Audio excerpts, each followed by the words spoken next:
आगे प्रसंग है गुणीजन लीला। श्री कृष्ण दाऊ के सखा के संग नित्य की भांति प्रातः 6 बजे गोचारण को गए।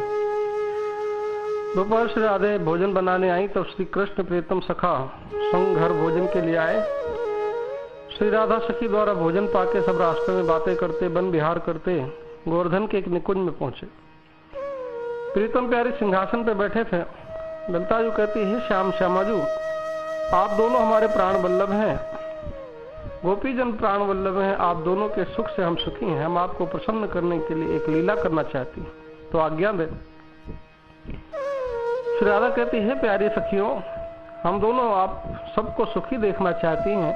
आप जो लीला करना चाहें सो करो और मेरे प्यारे को प्रसन्न करो, क्योंकि प्यारे के सुख में ही मेरा सुख है।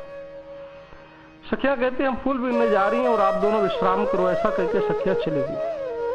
सखियों ने मिलकर दूसरे निकुंज में जाके बातचीत की, कौन सी लीला करें। तो ललिता सखी कहती, गुणीजन लीला करेंगे। उसमें हम सब अपने विविध गुणों को प्रकट करेंगे, मगर इससे उनका प्रेम संसार के लोगों के सामने प्रकट होगा। सारी सखियां कहती, वाह वाह ललिता जी, आप जैसी चतुर्गुणी तो कोई नहीं है। ललिता कहती, 2 सखी राधा कृष्ण की सेवा में जाओ, बाकी सब अपने भाइयों के ग्वाल बालों के वस्त्र लाके पहन लो। हम ग्वाले के रूप में गुणीजन बन के उन्हें ले जाने पहुंचेंगे। 2 सखियां राधा कृष्ण की सेवा में पहुंची।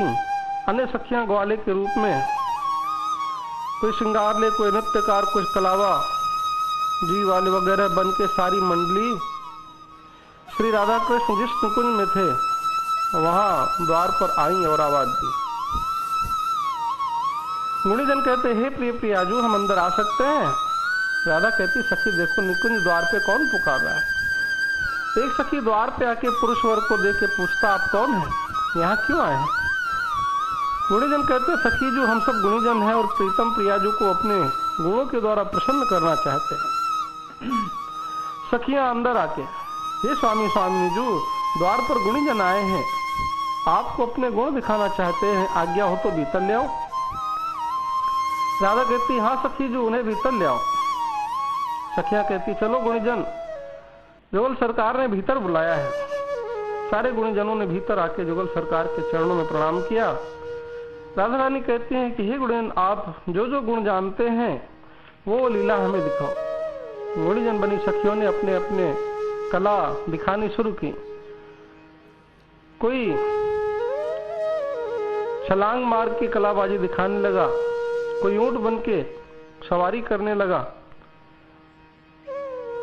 कोई तरह तरह के रूप बना के हंसाने लगा। राधा कृष्ण पेट पकड़ के हंसने लगे। एक गुणीजन नृत्य करता है, दूसरा गाता है, तीसरा तबला बजाता है और राधा कृष्ण उनकी कला पे वाह वाह जय हो करने लगे। और इतने में कुछ सखियां सरक गईं और राधा कृष्ण का ही रूप लेके प्रवेश किया और राधा कृष्ण की तरह नृत्य करने लगे, चलने लगे, डोलने लगे, बोलने लगे। जुगल सरकार को फटी आंखों से देखते रहे। प्रियतम प्रियाजू के रास खेलने का समय हो गया, रास खेलने चलो। राधा कहती, चलो प्यारे। लाल ही लाल के लाल ही लोचन, लाल के मुख में लाल ही बीरा। मोर बन के नाचते हैं। मोर बन आयो कान्हा, मोर बन आयो। राधा कृष्ण कहती, प्यारे ये हम क्या देख रहे हैं। कन्हैया कहते, हाँ प्यारी जी, हम ये है कि ये हम हैं। राधा कहती, मुझे लगता है हम तो यही हैं। कन्हैया कहते, मैं तो यह रूप में डूबने लगा हूं। सखियां कहती, हे युगल सरकार, होश में आइए, आप हैं, ये तो गुणीजन हैं, जिन्होंने आपका वेश लेकर ये अपना गुण और लीला दिखाए। दोनों होश में आए और कहते, वाह वाह, तुम्हारे गुण से हम प्रसन्न हुए, मांगो मांगो जो मन भाए। गुणीजन कहते, हे श्यामाजू, अगर आप देना चाहती हैं तो हमें अपने प्यारे दे दो। राधा के दिल को धक्का लगा, क्या मेरे प्राण प्यारे को मैं आपको दे दूं? ना ना, ये कैसे हो सकता है, ये तो मेरे प्राणन प्यारे हैं। तुम प्राण मांगो तो प्राण दे दूं, मगर प्यारे को मत मांगो। कन्हैया कहते, प्यारी तुमने वचन दिया है, अब तो मुझे इनके संग जाना होगा। कह के सिंहासन से उठ के 4 कदम सीढ़ी उतरे राधा कहती प्यारे प्यारे प्राणनाथ, हाँ तुम बिना मेरा कोई जीवन नहीं है, और मूर्छित हो जाती हैं। गुणीजन राधे को होश में लाते हैं, जल छिड़क के, हे प्यारी जू, हमें आपके श्याम नहीं चाहिए, आप ही उन्हें रखो, हम आपको दुखी नहीं देख सकते।